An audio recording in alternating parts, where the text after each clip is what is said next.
All right, hello everybody, and welcome to the motherfucking 39th edition Hangar 18. I just want to say thank you, and fuck you to everybody who has listened. What? Who's next? Yeah, right on. So, I don't know if I got that reference. No, you didn't. So, hey, I totally missed that one. So, oh yeah, you're talking about the dope movie. I can't think of Friday. No, not Friday. No. I didn't have Dave Chappelle in it. No. All right. Eddie Murphy. Oh, okay. Then that one I don't know. All right. Moving on. Oh, come on. Coming to America.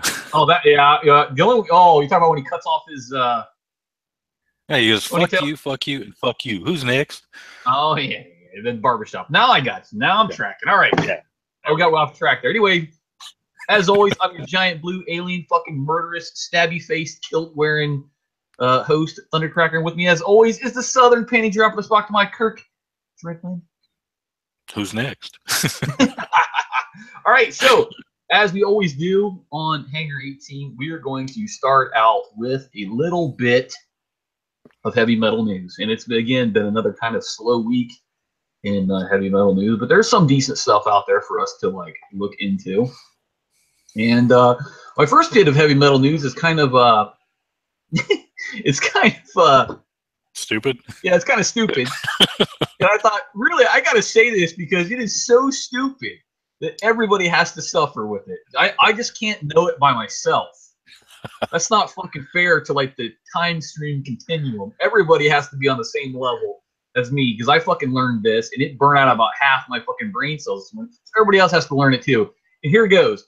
Bret Michaels to appear in Sharknado 5 on Sci-Fi Channel. Okay, let me say that one more time.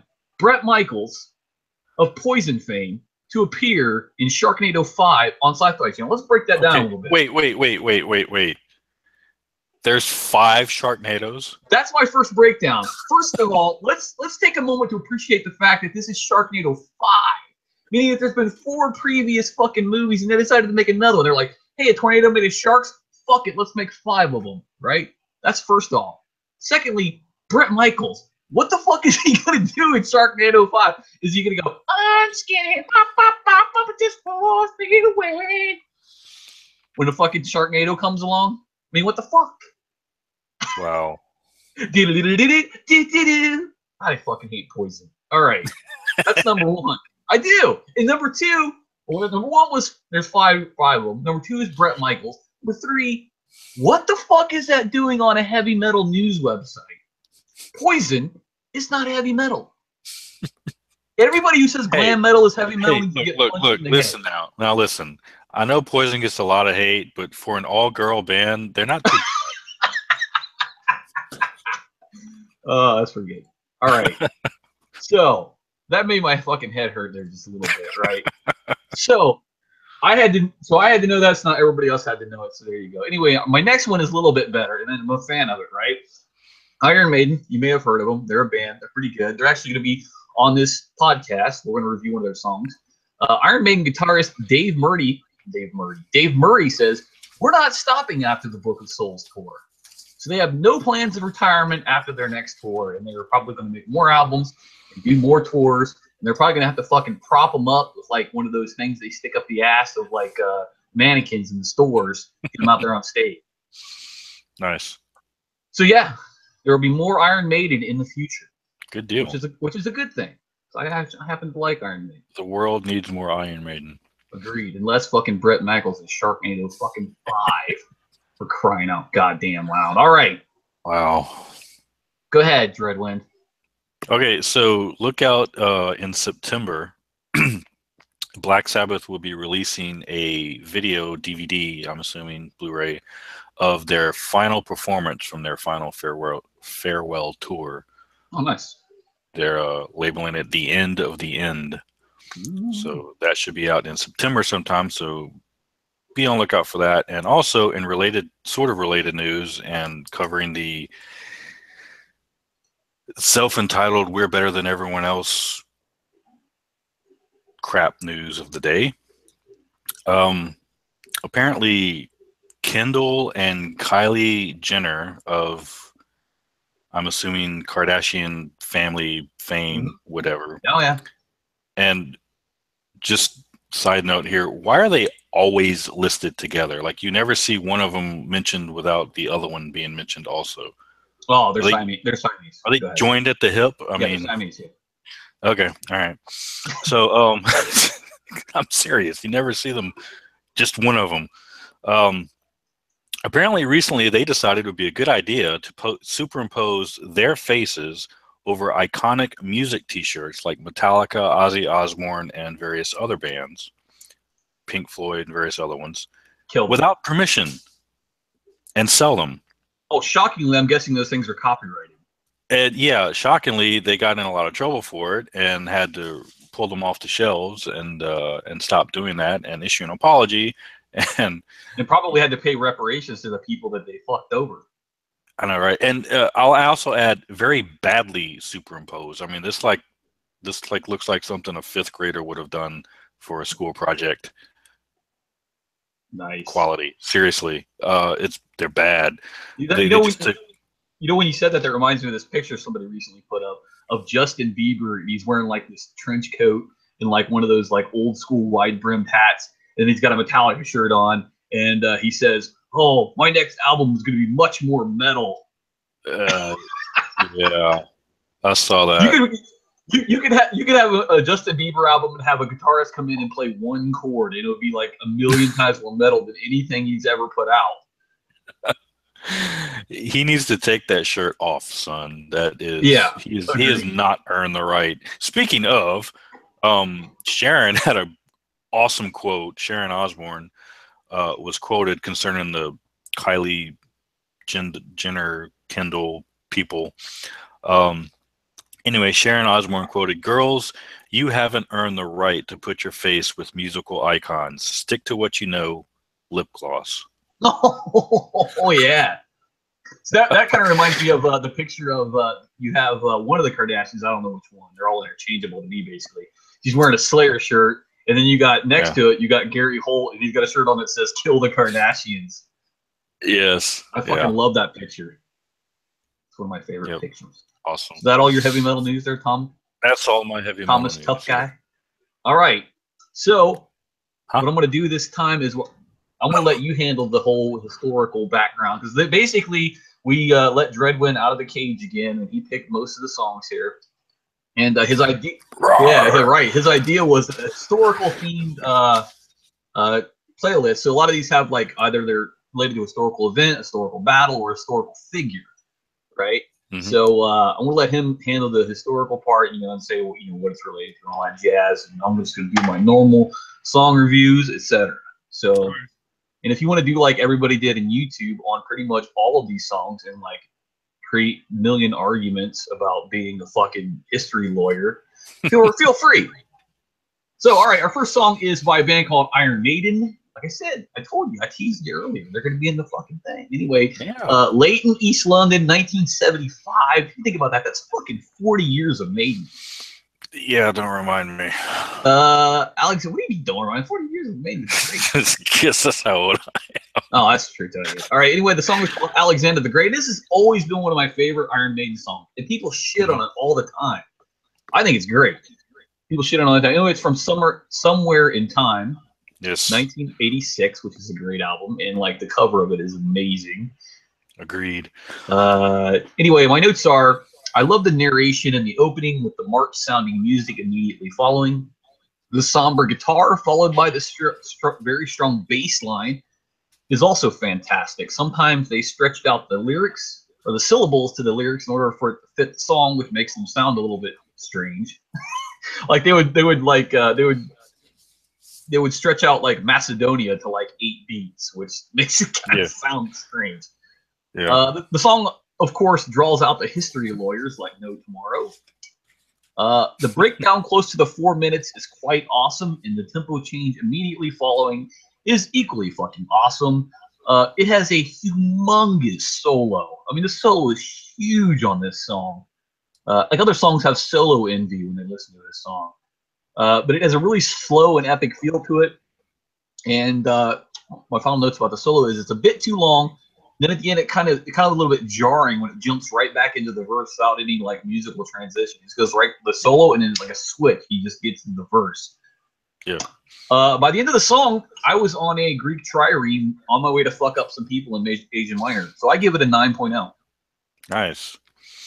Yeah, this is my introduction to Iron Maiden. Was this album? This was the first Maiden album that I bought, and so it's always been awesome to me. And this is one of the better songs off the album, one of the best songs off the album, I should say. I'm with you. I love the great opening dialogue. It's great, and just right off monologue. There's only one dude. Monologue. You're right. Always him.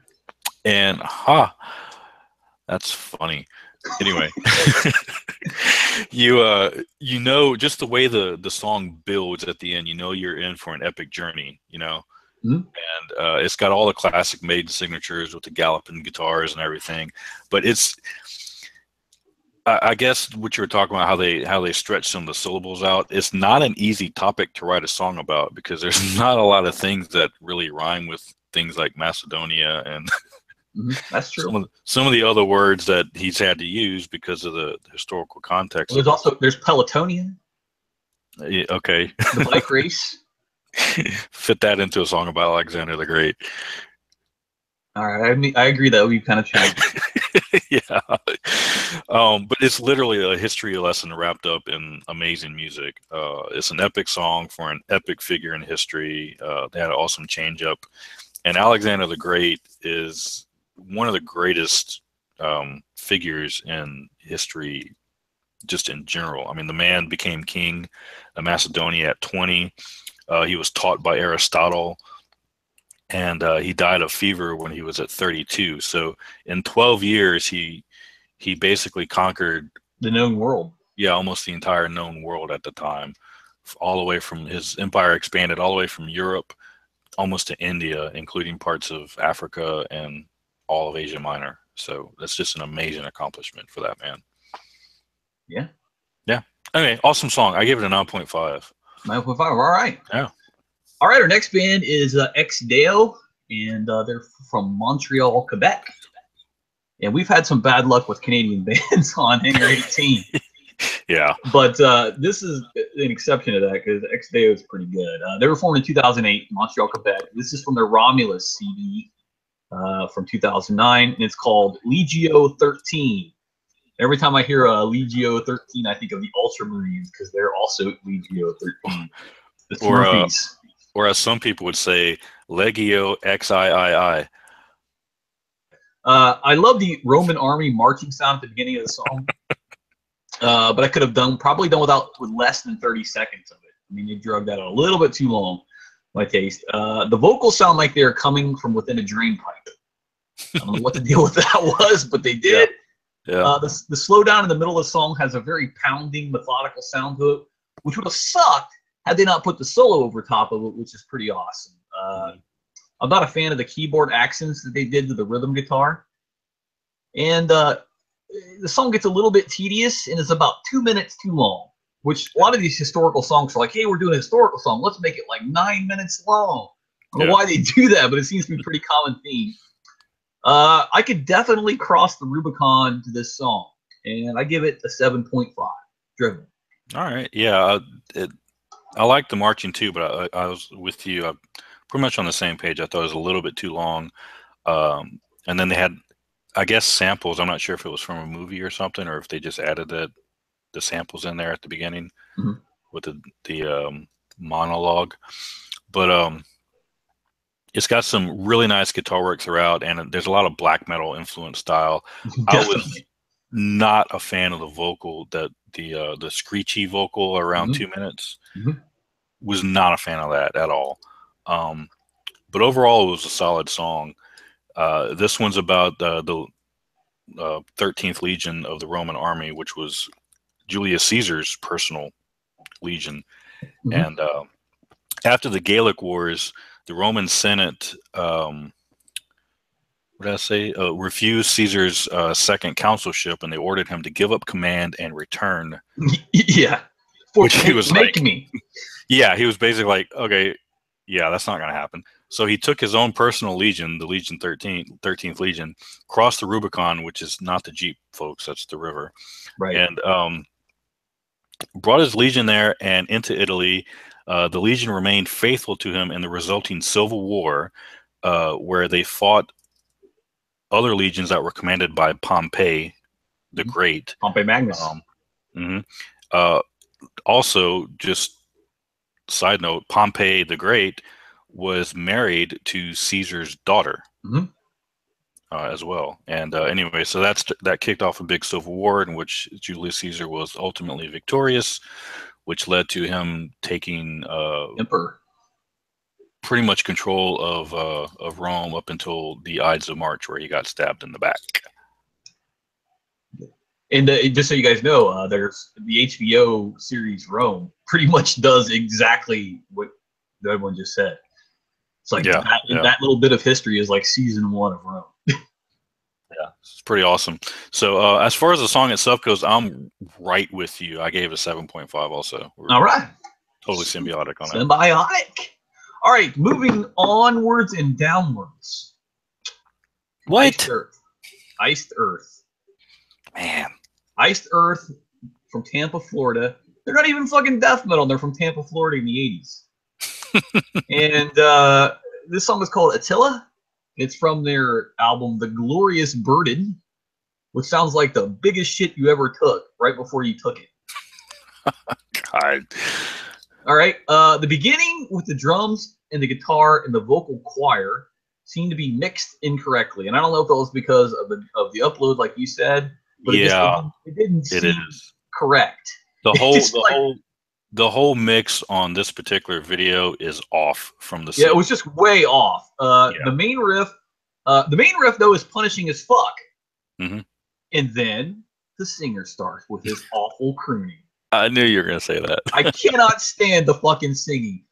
And here's just a little historical tidbit for you. From what I understand, 1/6 of the people on Earth today are in some way distantly related to Attila the Hun.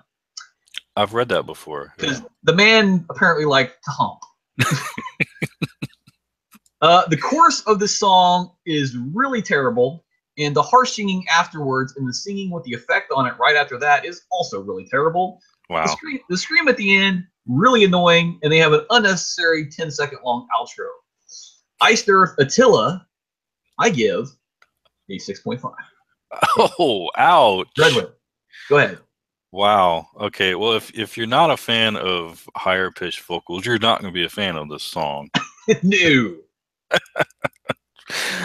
But yeah, the CD definitely sounds better than the video. Or the video upload, I should say. There's no actual video. But it's got kind of epic style opening, and it turns into a very galloping main rhythm. You were talking about that guitar rhythm. It's very Maiden-like with that guitar. That was the one bright spot in it. And there's a lot of double bass going on in the chorus.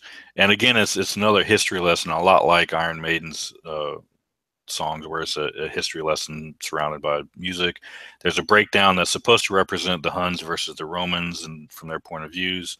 And kind of unusual for Iced Earth, there's no guitar solo in this song. That's what I thought too. Where's the fuck is the guitar solo? I was going to mention that. Yeah.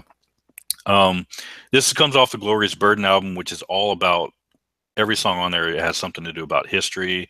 The singer on this album is Tim Ripper Owens, who is the former replacement for Rob Halford and Judas Priest. On this album, there's a 30-minute long song called Gettysburg, about the Battle of Gettysburg. As far as Attila goes, Attila was a bad motherfucker. Yeah, definitely. Apparently, he killed his own brother in order to grab full power over the Huns when he initially took power. I have 2 brothers. I can definitely understand that. And his burial, one of those 2 for a value meal. His burial site is still unknown to this day. Apparently, when he died, they didn't want his body found by his enemies, and there's a lot of speculation about what happened. Some people think that they took his body to a couple different places. One of them think that he may have been, that there's a rumor, or I guess legend is more appropriate, that a river was actually diverted so he could be buried underneath, and then they put the river back over him somehow. I'm not sure how they could do that, but with rock, whoever probably. whoever did bury him, the workers were all killed to prevent him from the location from being known. So no one knows where he's buried. Do you think he keeps it 100? Ha. He likes it hide. Go ahead. That's bad. Okay. I like Eyster. Screw you, man. I like Eyster. I give it an 8.0. Damn. It's a solid song. That was way wrong. All right. Let me get back to what we're doing here. Okay. Next band is called Hail of Bullets, which I thought, hey, this is promising. And then I found that they were from Rotterdam, Netherlands, formed in 2006. Like, hey, even better. I don't think it's like only our second Dutch band. Right. 2006, and the song is called Stalingrad, which is World War II. I'm like a huge World War II buff, right? And Stalingrad, if you don't know, that's pretty much the turning point of World War II, right? Like the stuff that happened on the Western Front pretty much paled in comparison to what happened on the Eastern Front. Like even like there was like maybe 40 total divisions on the Western Front and like 200 total divisions on the Eastern Front. It was like way different war on the Eastern Front. And even like the way they treated prisoners, etc., was way different on the Eastern Front, which Stalingrad was a big part of. Anyway, that's from the album Of Frost and War, 2008. Yeah, I saw Stalingrad, I saw Netherlands. I like the name of the band, and then the song started. I was like, Yeah, I'm with you. Yeah, the historical footage and the video is pretty awesome. They show a bunch of like the God of War artillery from the Russians, or like the Russians had like one artillery piece for every like, what was it, like 100 meters of the line. It's just insane. Yeah. The singing is utterly atrocious, and it sounded like Slipknot trying to grunt out an especially wide turd. That's the guitar work itself just seems to be gent repeat. At about 2:30, during the breakdown, there's finally a bright spot in the riffing, but then it lasts about 10 seconds and goes right back into distortion overload. And the song is, again, about a minute too long. Okay, but Hail of Bullets, Stalingrad, a 6.0. And just one more thing I want to say about Stalingrad is in the Russian army, it helps like for recruitment if like you just walk into every village and go, okay, everybody here over the age of 14 and below the age of 60, you're in the army. Yeah. That helps with recruiting numbers. Pretty good. Yeah, pretty much. So there you go. Anyway, Hail of Bullets, Stalingrad, I give a 6.0 Dreadbin. Yeah, I was with you with, I'd never heard the band before, so I was like, oh, well, this looks promising. And then, it's got kind of a cool intro, heavy guitars, but the guitars are a little too heavy. They kind of fart out, they're so heavily distorted. And the singer, probably so. And the singer just, first of all, I couldn't make out what he was saying at all. And probably the best description in the comments, because this was a very common theme, was nobody liked the singer. The best description I saw was, it sounds like he's gargling glass. Nice. Yeah, one person made the comment, and I thought this was an awesome comment. This is their exact comment. Quote, "This is song," unquote. They are right. This is a song, yeah. Yes, it is.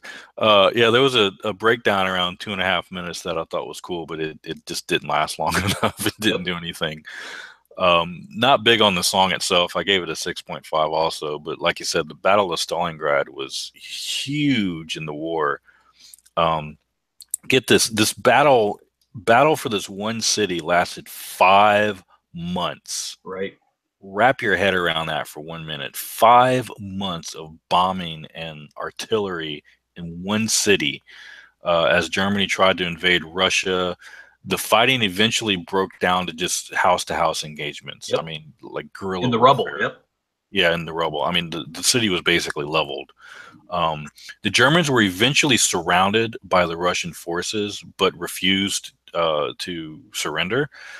So fighting continued for another 2 months as the Germans tried to airdrop supplies and stuff to them to continue the fighting for the city. And eventually, after the 2 months, they eventually just exhausted their supplies and had to. They didn't have any more ammo to shoot. This battle eventually led to the Battle of Kursk, Mm-hmm. which is one of the largest tank battles in history of warfare. Right. Mm-hmm. So very, very, very huge, monumental impact on the war. Yeah, and yeah, and, that turned around the war, like you said. I mean, that stopped Germany from doing what they wanted to do. yeah. I just want to say too, Friedrich Paulus, he was the commander of that German army, and basically what happened was Hitler said, "You don't surrender. You fight until you're dead." Right. And when Hitler found out that Paulus was going to surrender, he promoted him to field marshal. And the reason why he did that is because no field marshal in German history had ever surrendered. They'd always killed themselves. So he wanted Paulus to kill himself. Wow. That's why he, at the very last minute, promoted Paulus to field marshal, which I thought was pretty cool. Yeah. Oh, actually, it's not really pretty cool, but pretty devious. It's devious. Yeah. So anyway, there's that. And like I said, I mean, we can go on and on about Stalingrad for like a fucking hour because there's a lot to it. Anyway, let's move on to our next song. We're continuing theme here with World War II. Yeah, with World War II. Our next song, oh my God, Slayer, Angel of Death. How do we fucking wait this long to put Angel of Death in a goddamn Hangar 18? I don't know, but I had to throw you a bone on this one. Oh my God, fucking Angel of Death. Slayer formed in Huntington Park, California, 1981. This is off their Rain and Blood album, 1986. Here we go. I'm already getting excited. My nipples are like poking through my shirt. I can tell. As I fucking say it. All right. Notes. Goddamn fucking brilliant opening. As soon as you hear that dueling guitars and that brilliant drumming, you know what is fucking coming. And then Tom does that fucking death scream from hell. The lyrics are evil, brutal, and efficient, just like the subject of the song. The drumming throughout the song is a monument to how fucking drumming should be done. The chorus is so goddamn badass that it converts non-metalheads into metalheads in a 5-block radius whenever it is sang live. The song manages to convey the horror of Nazi experiments without becoming overly gory and obscene like a death metal band would do. Mm-hmm. The solos are so goddamn tasty that I was converted to a woman, became pregnant with triplets, gave birth, and they fucking moshed on the delivery room floor as soon as I heard this song the first time. The drum line right before the final chorus is fucking fantastic. I give it a 10. Slayer, Angel of Death, Red One. Wow. Yeah, I knew you'd like this one, but wow. Ooh, I can't top that, man. Come on. Fucking love Slayer. I love Angel of Death. It's like one of my favorite songs of all time. Yeah, it's a total speed metal opening. Tom screaming in it. I love the line where it says "human mice for the Angel of Death." 400,000 more to die. Yeah. It just blasts you in the face. It's relentless and unforgiving. There's a classic Slayer change up about a minute and a half into it. It's a classic staple of a song for Slayer. It's a staple in their catalog. The solos are awesome. The drumming's awesome. It's a great song. And I'm not even a big Slayer fan, and I'm sitting here still gushing over this song. It's so good. Yeah. And of course, the song is about the horror of the Holocaust. And if you don't realize what it's about, it almost sounds like a tale of a serial killer. Right. But a pretty prolific one. Yeah. Well, he was. This is about one of the main Joseph Mengele executioners of the Auschwitz death camp. So yeah, I give it a 9 because it's freaking awesome. And for me, on a Slayer song, that's like a 12. Fucking better be. I'm just telling you. That's awesome song. We're going to go ahead and assume that was a 10. All right, let's move on to Sabaton, Inmate 4859. And Sabaton comes from Falun, Sweden.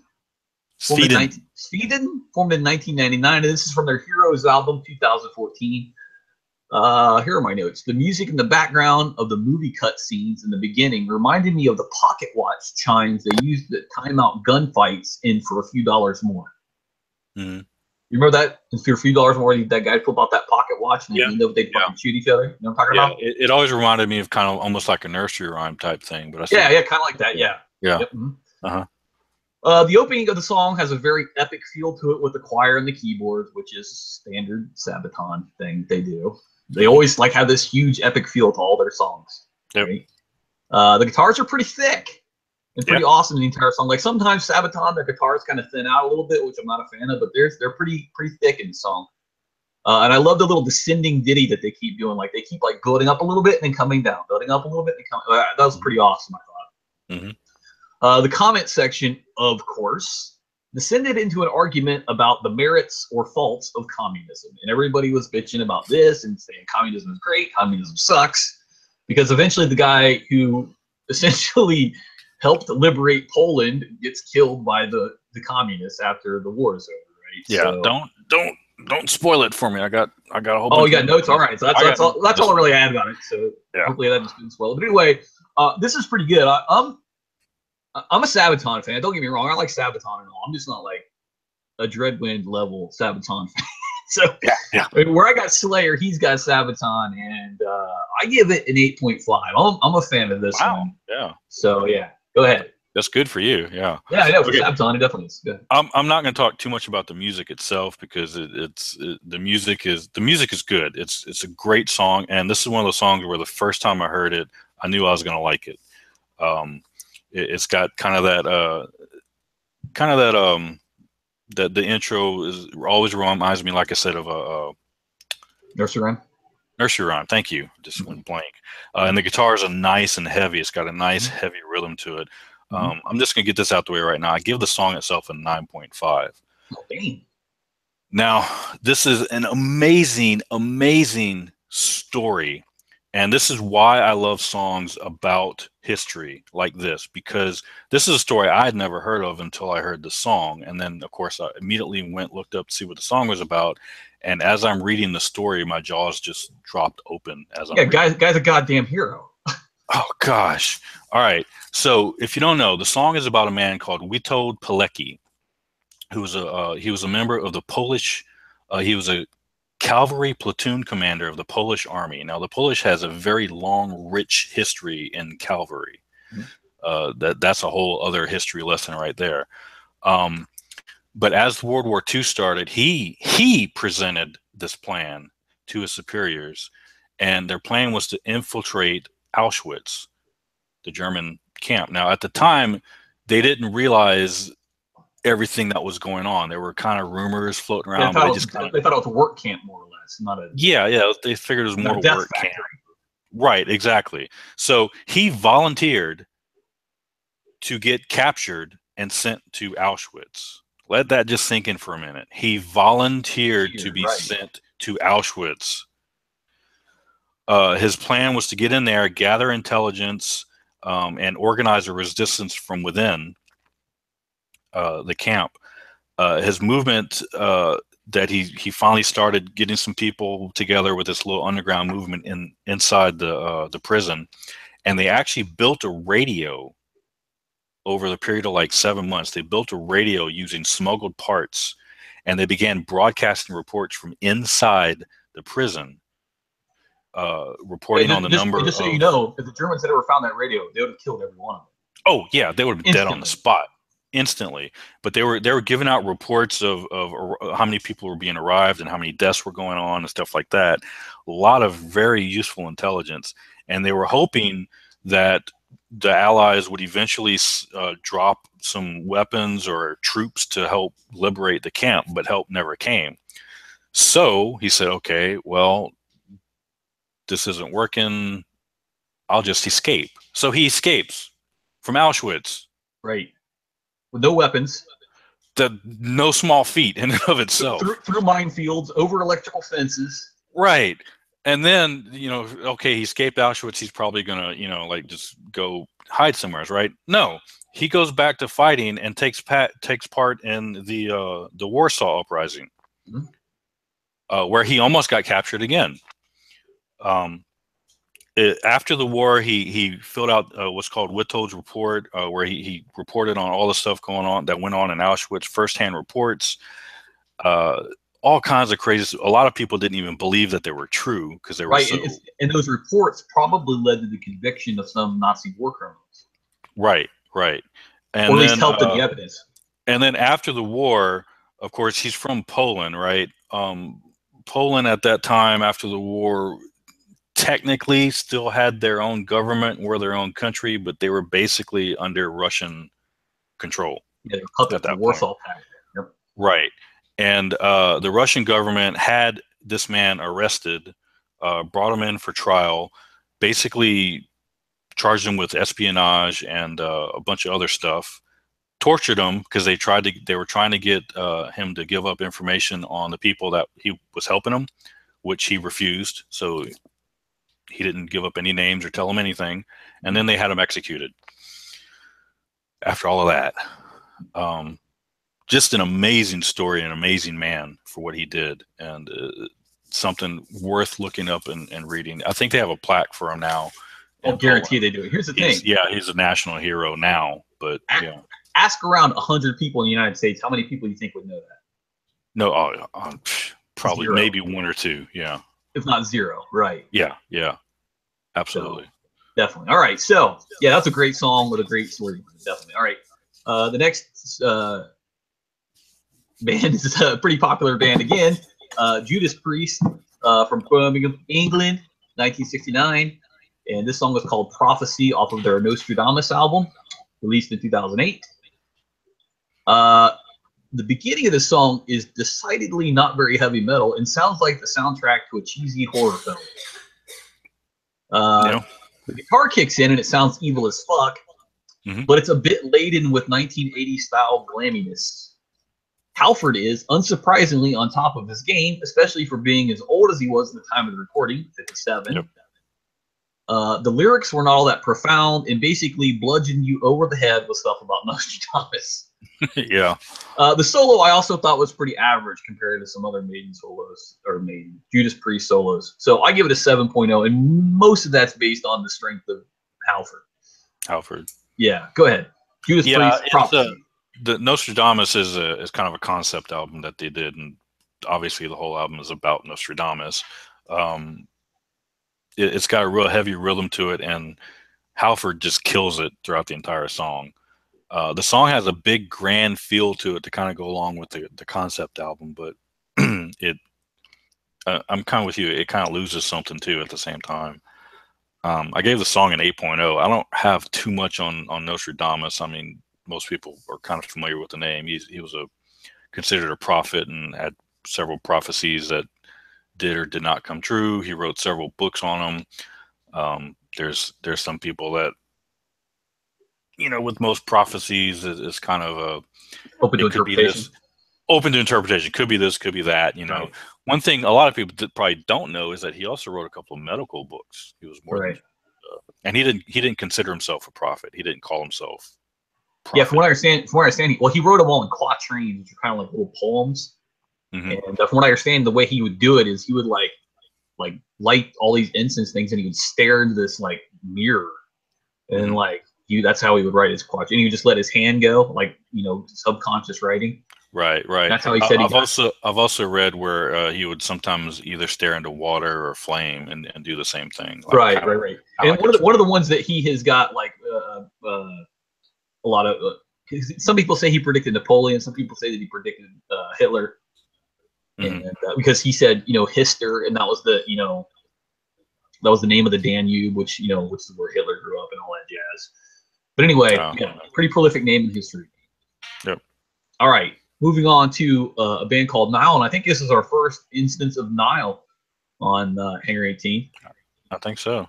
And they're from Greenville, South Carolina, formed in 1993. This song is called "Smashing the Anthiu." And it's from their Amongst the Catacombs of Nephrin Ka, 1998. And if you don't know what Nile was all about, they pretty much, all of their shit is about ancient Egypt. Yeah. Here we go. The song immediately starts out sounding like a vacuum cleaner that has sucked up an infant. It really doesn't change that much. The tempo goes from about 1,000 beats per minute to about 950 beats per minute in certain places. Yeah. But overall, the drumming just sounds like sticking a card into bike spokes. The little breakdown they did is about the only bright spot in the song, other than it only being 135 seconds long. I give it a 5.0. Not a fan of this one. Dreadland. Yeah. Death metal right off the bat. Guitars were just too thick. This was another one where the guitars just sounded like they were farting out. The solo was really just random. Did you even pay attention to the solo, or Not really. Yeah, I was ready for it to be over, to be honest with you. yeah, I kind of was. I was reaching for something, and then the solo, I was like, well, maybe it's got a good solo. It's just random. It's like he's all over the place on it. Not a fan of the vocals at all. Like you said, it kind of starts off and doesn't really change much, and I gave it a 5.5. I'm not a fan. And I could not find much of anything on this particular subject. I found one tiny Wikipedia reference to the Antui or Antui or whatever they're pronounced. And according to this, they were dwellers in eastern Egypt that the early pharaohs often waged war with. And then there was some sort of supposedly an annual festival commemorating a victory of some sort.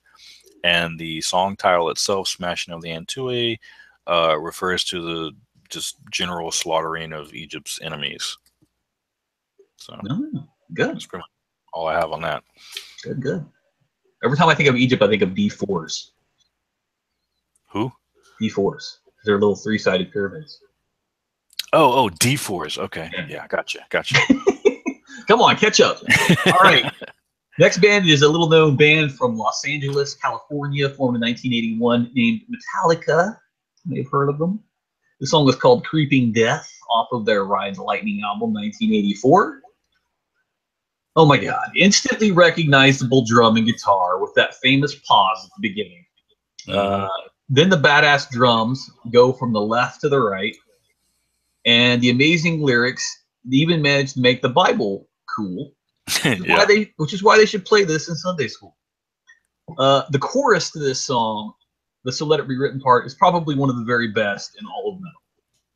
Accurately describes the biblical plagues, though I would think that in modern times, a bush of fire can be cured with a shot of penicillin.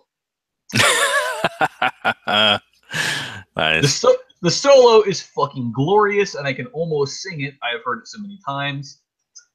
And then it comes to one of the best crowd participation parts of any song of any metal band in all of metal history. Ever. Yes. Just fucking everybody knows it. Like, even they don't even start with the part, and people are already doing it in the crowd.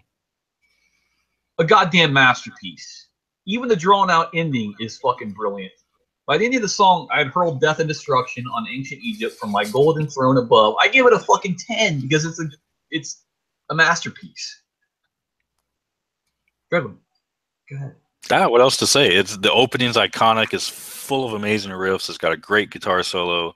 The breakdown, like you're talking about with the die part, is one of the all-time best breakdowns in the history of heavy metal. Period. This song is easily one of my top 10 favorite Metallica songs of all time. Me too. Definitely.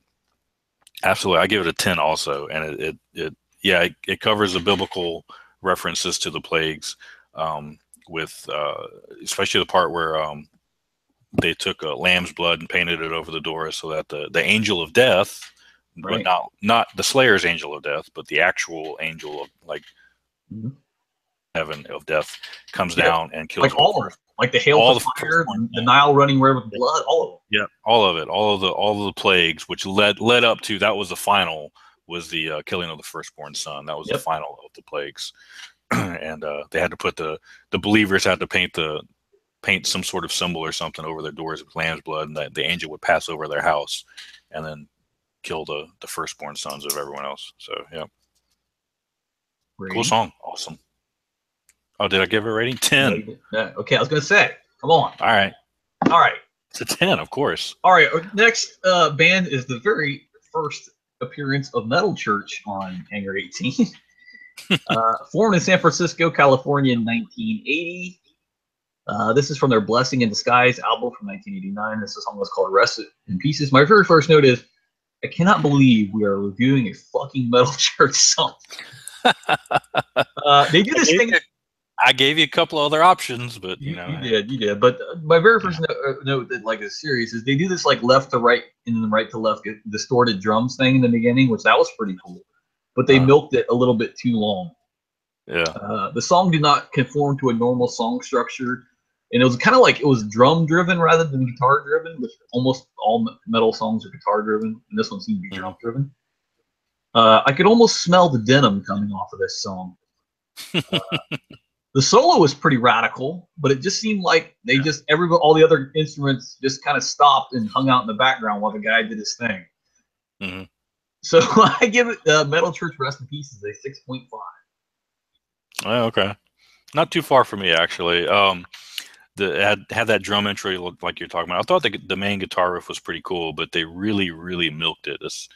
The song was just too long. Overall, full of 80s style vocals. The guitar solos I thought were pretty good. I did like how in case also we didn't cover this yet, the song is about the sinking of the Titanic. And I kind of liked how towards the end it kind of sped up as they were getting, like, if you follow the story in the lyrics, as you get to the point where they hit the iceberg and then the boat actually starts sinking and they're getting to that part of the story, the music kind of sped up, which I thought was pretty cool. I liked that, but then right at the tail end, they kicked back to the original riff that they had been milked for so long. That's when Leonardo DiCaprio dies. Yeah, and there wasn't enough room on the plank, whatever their plank wood. Yeah. So I gave 7.0 as a song. Of course, the Titanic is, watch the movie, I guess. Yeah. All right. Yeah. So, other than you being horribly wrong about the Slayer song, we were pretty sympathetic about this whole thing. What? I'm just saying. Hey, that was a good rating for me, man. Should have been 10, all I'm saying. All right, so what we're going to do this week, instead of talking about heavy metal concert experiences, we're going to give our 5 favorite military generals and or tacticians from history. I didn't realize how hard this would be until I tried to narrow it down. Yeah, I know. I'm totally with you on that one. Totally with you. My number 5 is Douglas MacArthur. And the reason why I picked Douglas MacArthur is because of Korea, right? Because mainly because of the audacity of the Incheon landings. Basically, everybody told him that wouldn't work. And they told him that the tides were such that if they tried that, they had such a small window, they would have to put such a small force on there that they would get thrown back between the tides. And he was like, fuck it, we're doing it this way. And it turned out to be the turning point of the war. Now, unfortunately, later on, he decided to say, well, fuck it, we're just take over North Korea too. And that didn't turn out so well when the Chinese entered it. But still, the Incheon landing is one of the most brilliant tactical maneuvers of all time, which is why Douglas MacArthur is my number 5. Good. Nice. I'm thinking for number 5, I'm going with another World War II, George S. Patton. Studied at West Point. He also studied fencing. And little known fact, he designed the M1913 cavalry saber. Nice. It's actually named after him, the Patton saber. He was a very prolific general in the World War II theater, and the Germans held him in such high regards that they expected pretty much any major offensive to be centered around General Patton. So, in a brilliant move, the U.S. and the Allies used General Patton as a decoy prior to the invasion of Normandy, where they created a phantom army and had him positioned with literally inflatable tanks and jeeps and stuff like that. And they would feed reconnaissance photos and stuff through double agents to the Germans so that they thought they were mounting this huge offensive in one area when they were really planning it for another area. Brilliant move. Yeah, definitely. And then, of course, later on, he had a brilliant maneuver himself at the Battle of the Bulge, where I believe it was President Eisenhower, was requesting, they needed him to move wait a minute. You mean Commander Eisenhower? Eisenhower was Supreme Commander. Oh, sorry. Okay. Right. My bad. I'm sorry. Yeah. But anyway, wanted him to move something like 6 divisions very quickly, and was asking him, when can you do this? We need this by this date. And Patton was like, I can move him as soon as I get off the phone with you. And he's like, no, I think you're going to be too spread out and it's not going to work, blah, blah, blah. And Patton's like, no, I got it. So he gets off the phone with him, and he picks up the phone and calls his commander and all, and says, I forget the exact quote. I'm just ad-libbing here, but basically game time or do it or whatever the quote was. And that was the code word to kick into effect he had already had this planned out, and they had a contingency plan to do this. And within like 2 or 3 days, he had moved 6 full divisions, some crazy repositioning, and just totally repositioned this massive army, which was a big turning point in that battle. So there you go. All right. I'm going to guess some of these are going to overlap a little bit. Probably. All right. My number 4 is Field Marshal the Desert Fox, Erwin Rommel. Good one. And Erwin Rommel basically fucked up the entire British army in North Africa, right? Like the British, they pushed the Italians like pretty much all the way across North Africa. And then the Germans were like, well, no, we can't have that. We need this material that's there. So they put Rommel down there. And Rommel and the Africa Corps basically fucking fucked up the British army.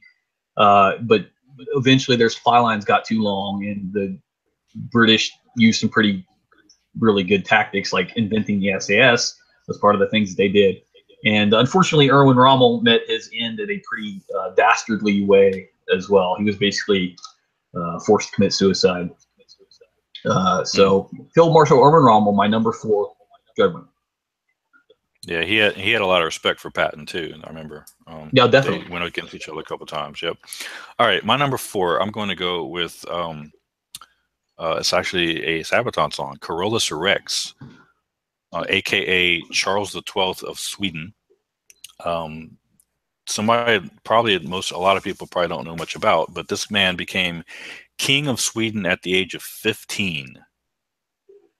Nice. And in 1700, the Great Northern War began, which involved a triple alliance between the Denmark-Norway, I guess, kingdom, Poland, and Russia, who all decided to gang up and attack Sweden because Sweden was basically unaligned and had this really young king. So they figured, hey, that's going to be easy pickings for us, right?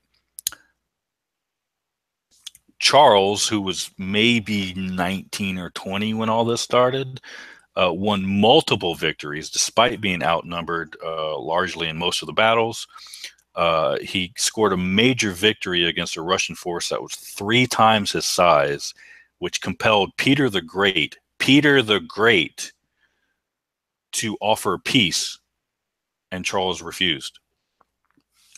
He was quoted as saying something like, I've vowed to never start an unjust war, but I will finish one by defeating my enemies, something along those lines. By the time he was 24, he had forced almost all of his foes into submission, and then he marched into Moscow to basically put the final nail in the coffin. That campaign met with early success, but it eventually ended in disaster when his army lost at Poltava.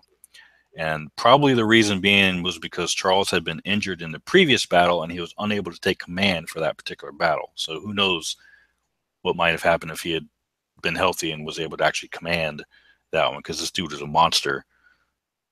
He eventually died during a siege where he was shot, and to this day, no one knows if the shot came from one of his own men or if it came from the castle that they were sieging. Oh, wow. So, interesting. All right. My number 3 is Curtis Bomsaway LeMay. And Curtis LeMay was a general in the Army Air Corps during World War II. And basically, he's the one that invented systematic strategic bombing. He invented it. And he was the one who was all for firebombing of Japan. He's the one who came up with that.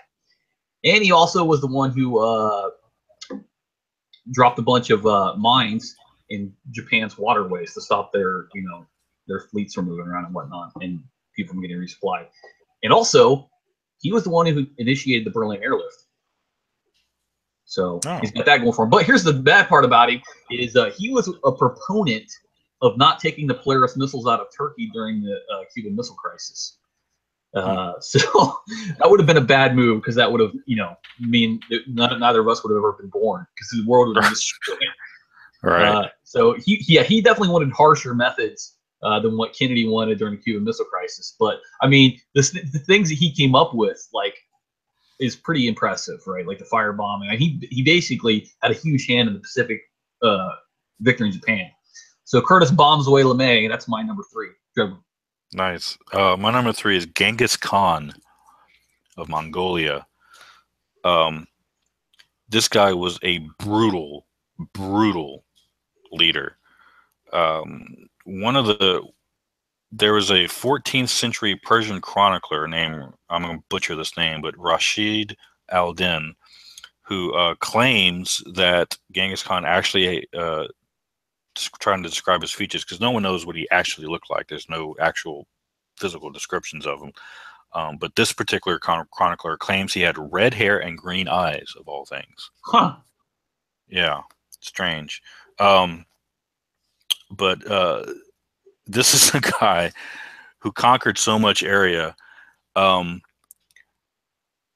one of the things that he was ruthless, and they would actually just perform large-scale massacres of entire civilian populations. And basically what they would do is they'd walk in, say, surrender or we're going to kill you.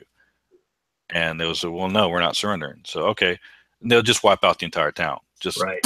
All gone. And they'd leave maybe one guy and let him run off to tell the next town what happened. And then they'll get to the next town and say, surrender or we'll kill you. And they'll be like, no. So then they'll kill everybody. Same thing. Guy runs, tells the next. By the time they got to the third town, they're like, okay, we give up. Yeah, right. And then they wouldn't have to fight. They would just walk in and automatically they would just give up. The reputation preceded him, literally. Right. There's a story that during one battle, an archer on the opposing army actually shot his horse out from underneath him. And when after the battle, they had captured everybody. Genghis Khan demanded to know who the archer was that had shot him, and the horse shot at him. And the archer stepped forward very boldly and bravely and proclaimed that it was him. So he was Genghis Khan was so impressed with the man's boldness and skill that he basically made him an officer in his own army. Oh, nice. Promoted him. Some historians estimate that Genghis Khan may have been responsible for as many as 40 million deaths. God damn. That's with swords. Yeah, swords and arrows. Census records show that the population of China plummeted during his reign by tens of millions. Wow. And they estimate he may have reduced the entire world's population by as much as 11%. Wow, that's insane. During his reign. On the good side, he passed laws that favored religious freedom, and he created one of the first international post systems using horses to deliver messages. Yeah, if you can ignore the mass murder, you did some good stuff. Right? All right. Not all bad. My number 2 is George S. Patton. Like Dreadwind said earlier, he was in charge of the Phantom Army. And the Germans were sure they were either going to come at Normandy or the Pas de Calais. So they put Patton in charge of the Phantom Army, which, like he said, was like full of inflatable tanks and cardboard stuff. And the Germans thought definitely. Then they shifted a whole bunch of their defenses to the Pas de Calais to prepare for this invasion that never came, which lessened the burden in Normandy, which was a brilliant idea. One thing Dreadwind didn't mention was Patton was a soldier, right? And he came across this guy in a hospital, and the guy said he was suffering from battle fatigue. And basically he slapped him and said, "You're a coward," and told him to get back onto the front line. Mm-hmm. So he had no cowardice, right? And also he definitely did. And he was also very much at odds with his boss, Omar Bradley. Mm-hmm. So, throughout the entire war, really. Yeah, but anyway, Patton favored a very aggressive style. Right, and Patton was more methodical, right? Yeah. And good thing we listen to Patton sometimes because the aggression was called for. But anyway, George S. Patton's my number 2. Dreadman. I also read where he believed he was reincarnated. I'm not sure how much truth there is to that, but I have no idea. him believing that. I mean, you know. Right. But anyway, my next one is Hannibal. Hannibal. No, not Hannibal. Not Hannibal Lecter. Hannibal of Carthage. Right. I don't. The man took elephants over the Alps to attack Rome when Rome was one of the strongest military forces in the world. What else needs to be said about that? He basically he almost took Rome. He went all the way through, defeated Roman army after army, used brilliant tactics. The Romans actually started using his own tactics. They were so good. Right. And probably the only reason he wasn't able to take Rome is because Scipio I believe was defeated Hannibal's brother, I believe, or someone down in northern Africa. So it diverted Hannibal's army away from Rome. Otherwise, Hannibal probably would have actually taken Rome.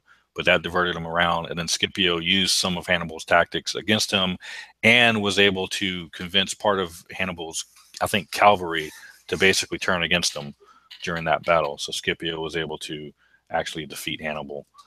And that was his first really big loss. But other than that, I mean, still considered to this day one of the greatest generals of all time. Yeah, definitely. All right. My number one, maybe a little controversial, but I picked General Robert E. Lee. And he's my honorable. I almost got him on this list. He's my honorable mention. Yeah, General Robert E. Lee. He took a ragtag band of rebels from a country that had just started to exist, right? And he molded them into a fighting force, and he beat the Union again and again. And the Union, they had all the manpower they needed, they had all the equipment they needed, they had all the supply lines they needed. He didn't. And basically, he just outmaneuvered them at every turn. And Robert E. Lee, he wasn't afraid to he wouldn't fight unless it was on his terms, except one time, which turned out badly for him. Bad. Gettysburg, yep. Yeah. So, but Robert E. Lee, just genius tactician, and making do with what you have, and using subterfuge and surprise, and this brilliant general. He's my number one. Well respected by both sides of the army. Right. Absolutely. And also, you know, I just want to throw this in there because there's a lot of controversy about him right now with the statues and everything. Robert E. Lee, not just a great general, but a great man, a great person. This man was the shining example of honor and dignity. Right. You know, this was the type of man that, if you have a daughter, this is the type of man you want your daughter to marry. He was not a slave owner.